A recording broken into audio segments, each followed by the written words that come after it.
Hey guys, so imagine this. It's September 2nd, 1982, and 15-year-old Karen Stitt is just living her best teenage life. She's a student at Palo Alto High School, recently moved from Pittsburgh to sunny California, and she's spending the day with her boyfriend David Woods. They're doing all the classic date stuff: miniature golf, grabbing drinks at 7-Eleven. Just a normal day, right? But here's where things take a dark turn. Around midnight, David drops Karen off at a bus stop near El Camino Real and Wolf Road in Sunnyvale. He waves goodbye, having no idea that this would be the last time he'd ever see her alive. The next morning, a delivery truck driver makes a horrifying discovery. Karen's body, found about 100 yards from that bus stop, hidden behind a blood-stained cinder block wall. And guys, I need to warn you, this gets brutal. She was found naked, her wrists bound with her own shirt, jacket tied around her ankle. She'd been assaulted and stabbed 59 times. 59. 18 of those wounds were directly to her heart. Despite collecting DNA evidence, blood, bodily fluids, everything, the case went completely cold. David, her boyfriend, was actually a suspect at first, but DNA testing in the early 2000s cleared him completely. Fast forward almost 40 years to 2019. Detective Matt Hutchison of the Sunnyvale Department isn't giving up. He teams up with a genetic genealogy expert, and boom, in 2021, they narrow it down to 4 brothers from Fresno. One of them, Gary Jean Ramirez. By April 2022, they've got their guy. The DNA matches. Ramirez is arrested at his home in Maui, Hawaii on August 2nd, 2022. He's 78 years old at this point. Here's the kicker: on February 24th, 2025, Ramirez pleads no contest. By May 12th, he's sentenced to life in prison with the possibility of parole after 25 years. But let's be real, at 78, he's spending the rest of his life behind bars. Karen would have been 57 years old today. Her family and friends finally got to see justice served, over 4 decades later. As the district attorney said, this case was solved by forensic science, one stubborn detective, and pure determination. Alright, this next case is absolutely wild because we're not just talking decades here. We're going back nearly 200 years. Between 1995 and 2013, skeletal remains kept washing up on different beaches along the Jersey Shore. Longport, Margate, Ocean City, scattered across multiple locations.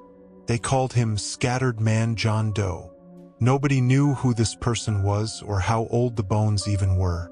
Dr. Anna Delaney, a forensic anthropologist, said they kept going back and forth asking, "Are these bones historic? Are they not historic?" They literally couldn't tell. Finally, in 2023, the New Jersey State Police partnered with Ramapo College's Investigative Genetic Genealogy Center. They sent samples for whole genome sequencing, and after almost a year of work, undergraduate students, college kids, helped crack this case wide open. On April 8, 2025, they identified him. His name was Henry Goodell, and he was 29 years old when he died. He was a sea captain. Get this, in 1844, Henry was captaining a ship called the schooner Oriental. His mission: deliver 60 tons of marble from Connecticut to a Philadelphia boarding school. Sounds simple, right? Wrong. The ship made it within a mile of the shoreline before springing a leak. Henry and his crew of 4 all drowned. The students built family trees, tracked down ancestral ties to Connecticut, researched historical shipwreck records, and eventually found Henry's great-great-granddaughter in Maryland. She provided DNA that confirmed the identity. After almost 200 years, Henry Goodell finally has his name back. How incredible is that? November 29, 1993. A body is found floating near the Clearwater Pass Bridge in Pinellas County, Florida, right outside Tampa Bay. Here's what made this case so strange. There was a neatly folded pile of clothing on the shoreline near a lifeguard stand on Clearwater Beach. But zero identification. Nothing. The victim was a white male, short gray hair, blue eyes, somewhere between 60 and 80 years old. He was only 5 feet 4 inches and weighed 118 pounds. The autopsy was inconclusive, but they didn't suspect foul play. Deputy Police Chief Michael Wallach even said that the neatly folded clothes weren't usually consistent with a criminal act. For over 30 years, he was just known as Pinellas County John Doe 1993. Then, in 2024, Casey Connolly got involved. She co-founded Moxie Forensic Investigations, a nonprofit that uses genetic genealogy to solve cold cases. They collected DNA samples, ran tests, and eventually identified a potential family member, a 94-year-old man. In June 2025, that family member living in North Carolina got the news. The man found in Florida back in 1993, that was his father, Edmund Eric Gleed. Edmund was 84 years old when he passed away. His son had actually reported him missing from Fairfax County, Virginia. Nobody knows exactly how or why Edmund ended up in Florida, but investigators think he might have been in the early stages of dementia when he left home. Edmund was a hat manufacturer, a devoted father and grandfather. After 31 years, his family finally got answers about what happened to their loved one.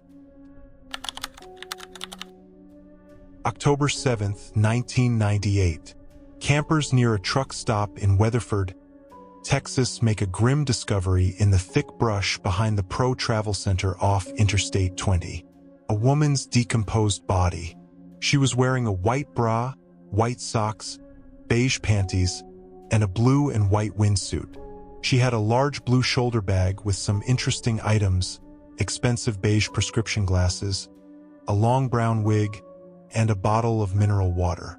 A gun with one shell casing was found nearby. Investigators believed she died from a self-inflicted gunshot wound. Here's what made her so hard to identify. She had between $30,000 and $35,000 worth of extensive dental work. Gold foil fillings, porcelain veneers, the whole 9 yards. This was clearly someone who had money and took care of herself. But despite entering DNA into every system and pursuing countless leads, nothing. Every investigation hit a dead end. 25 years later, in September 2023, retired Deputy Chief Greg Lance encouraged the Cold Case Unit to take another look using modern forensic DNA technology. They sent some of the woman's teeth to Othram's laboratory. The lab extracted DNA, built a genealogical profile, and found a possible family member, David Gillespie. Lieutenant Qualls reached out to David around Christmas 2023. When David mentioned that his mother had been missing for 25 years and that she commonly wore a wig and a certain type of glasses, everything clicked. A DNA test confirmed it. The woman was Nellie Gillespie. On February 24, 2025, her identity was finally made public. She'd last been seen in Jackson, Mississippi around August 15, 1998. She'd called her son saying she was traveling west, possibly to Arizona, but was never heard from again. David is planning to bury his mother in their family plot in Mississippi. After 25 years, she's finally going home. So there you have it, 5 images with absolutely terrifying backstories. These days we snap photos without even thinking about it. Most of the time they don't mean much, but what we don't realize is that these photos can hold so much information about who we are, what we're doing, and where we are at that exact moment in time. Just like all these images have shown us. If you enjoyed this video, make sure to hit that notification bell and subscribe to our channel. We've got new videos dropping every Wednesday and Saturday that you definitely don't want to miss. Thanks for watching, and we'll see you in the next one.